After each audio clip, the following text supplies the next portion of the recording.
The forest's second chance. Why some forests come back and others become something else. What if collapse is not always the end? What if a forest can burn, break, fragment, dry out, lose species, lose structure, lose stability, and still have a path back?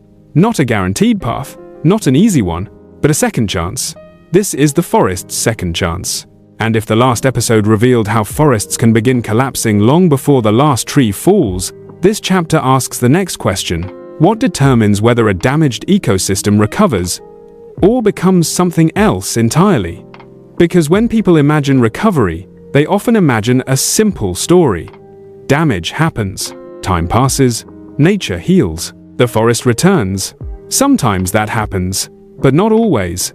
And that difference between return and transformation may be one of the most important lessons in ecology. A forest after severe disturbance can look like a contradiction: ash and green, dead trunks and fresh shoots, silence and sudden insect noise, heat damage and new growth. To human eyes, this can feel confusing. Is it dead? Is it healing? Is it gone? Is it coming back? Ecology gives a harder answer. It depends on what survived, what was lost, and what conditions come next. Because recovery is not magic, it is process. And process depends on infrastructure, not roads, not machines, living infrastructure, seeds, roots, soils, microbes, moisture, shade, remnant patches, pollinators, dispersers, nutrient cycles, biological legacies. If enough of that infrastructure remains functional, a forest may recover many of its core processes over time. If too much is lost, or if repeated stress keeps hitting before recovery can progress, the system may reorganize into a different state. That is the science people often miss. A second chance does not always mean a return to the same forest. Sometimes it means transition. This is where ecologists use ideas like resilience, recovery pathways, thresholds, and regime shifts. A resilient ecosystem can absorb disturbance and reorganize, while retaining many core functions and identity. But if thresholds are crossed through repeated fire, chronic drought, soil degradation, invasive pressure, fragmentation, or climate mismatch, the system may no longer be able to recover along the same path. It may still become green, it may still support life, but it may not become the same forest. Forest to shrubland, forest to grass-dominated system, diverse system to simplified system, moist system to drier, more fire-prone landscape. This is not failure in a moral sense. It is a shift in what the system can support under the new conditions. And that is the heartbreaking and fascinating truth of second chances. Some second chances restore, some second chances transform. So, what determines the difference? Start with disturbance severity. Not all fires are the same. Not all droughts are the same. Not all logging is the same. Not all storms are the same. Severity shapes what survives. Seed banks, roots, soil organic matter, microbial communities, mature legacy trees, canopy structure, moisture holding capacity, and the local microclimate that helps seedlings establish. A low to moderate disturbance may damage structure, but preserve enough biological memory for recovery. A severe disturbance may erase too much of the system's recovery code. And if severe disturbances repeat too quickly, the ecosystem may never get enough time to rebuild the foundations needed for return. That timing issue is everything, because ecosystems do not recover on human impatience. They recover on biological timescales. Next comes climate context. This is where modern recovery becomes much harder. Historically, many forests evolved with disturbance, fire, storms, insect outbreaks, flooding. Disturbance alone is not the problem. The problem is when the recovery window changes. Hotter baseline temperatures, longer droughts, more extreme heat events, altered snowpack or rainfall timing, longer fire seasons, repeated stress before reserves are rebuilt. Now, even species adapted to disturbance may struggle to re-establish. The system is trying to recover, but the conditions that once made recovery possible are shifting underneath it. This is one reason ecologists increasingly focus not just on disturbance itself, but on the interaction between disturbance and climate. A second chance requires more than survival. It requires a future environment the system can still function in. Then comes regeneration, the most honest test of recovery. A forest can keep standing trees for years and still be losing its future. The real question is not only what survived, It is, what is replacing what survived? Are seedlings establishing? Are saplings surviving the dry season? Are species composition and diversity returning? Are key interactions returning pollination, dispersal, microbial associations? Are soils stabilizing or degrading? Is the recovering vegetation building long-term structure or only temporary cover? This is where green can mislead us again. A landscape can green up quickly and still be on a trajectory away from forest recovery.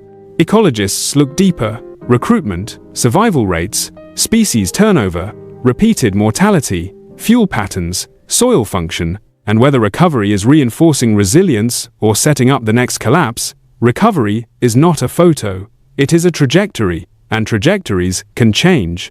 That is what makes second chances real. A system near collapse is not always doomed. With the right conditions, feedbacks can begin to turn. Shade returns and cools the soil. Litter builds and improves moisture retention. Roots stabilize slopes and reduce erosion. Microbial communities rebuild function. Seed sources reconnect. Patches expand. Wildlife returns. Nutrient cycling strengthens. Disturbance impacts become less catastrophic because the system has regained buffering capacity. This is recovery at its most powerful, not instant regrowth, but the return of self-reinforcing function. That may be the best operational definition of a true second chance. Not just visible life, but recovering capacity. Now let's talk about what humans do, because this is where second chances are often won or lost. After a severe disturbance, human decisions matter enormously. Do we protect remnant patches or remove them? Do we preserve soils or compact them? Do we leave recovery legacies or strip dead wood and biological structure indiscriminately? Do we prevent repeat damage during the recovery window? Do we restore connectivity? Do we reduce pressure from grazing, extraction, invasive spread, or repeated ignition? In some cases, intervention can help recovery. Erosion control, invasive species management, assisted regeneration, protecting seed sources, restoring hydrology, reducing repeated disturbance pressure. In other cases, poorly designed intervention can reduce resilience. Overclearing, soil disturbance, replacing diverse regrowth with monocultures, rebuilding for appearance instead of function. That's the key lesson. A second chance is not just ecological, it is managerial. The question is not only what the forest can do, it is also what we stop doing to it while it tries. And this is where the forest becomes a mirror again. Human systems also have second chances. A company after a crisis, a city after a flood, a family after breakdown, a network after breach, an institution after failure. Some recover and become stronger. Some recover only cosmetically. Some look repaired but remain fragile. Some transform into something more resilient. Some repeat the same conditions and collapse again. Why? Same reason as forests. Because second chances depend on what was preserved, what was learned, what was changed, what pressures were reduced, and whether recovery time was protected. You cannot rebuild resilience while recreating the conditions that destroyed it. The forest teaches this with brutal honesty. So what is a second chance, really? It is not a reset button. It is a contested window, a window in which signals, memory, diversity, timing, and decisions interact to determine whether a system regains function, stabilizes in a new form, or slips further toward collapse. That is what makes this episode so important.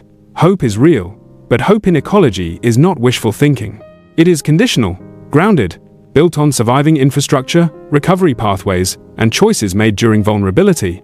This kind of hope is stronger than fantasy, because it respects reality. And reality says this: some forests will recover beautifully, some will recover partially, some will transform, some will not return without major changes in pressure and climate conditions. That is not pessimism, that is precision. And precision is what makes action possible. Because once we understand what a second chance actually requires, we stop wasting energy on appearances and start protecting the things that matter: soils, water function, connectivity, regeneration, diversity, recovery time, biological legacies, adaptive management, not just trees, the system. So the next time you see a burned slope, a fragmented woodland, or a damaged forest, don't ask only, Will it come back? Ask better questions. What survived? What functions remain? What thresholds were crossed? What is regenerating? What is missing? What pressures continue? What feedbacks are returning? What is this ecosystem becoming? Because the second chance of a forest is not only a story about return, it is a story about possibility under constraint. And that may be one of the deepest truths in nature. Life does not always get to choose perfect conditions, but sometimes it gets a window. And in that window, everything can change.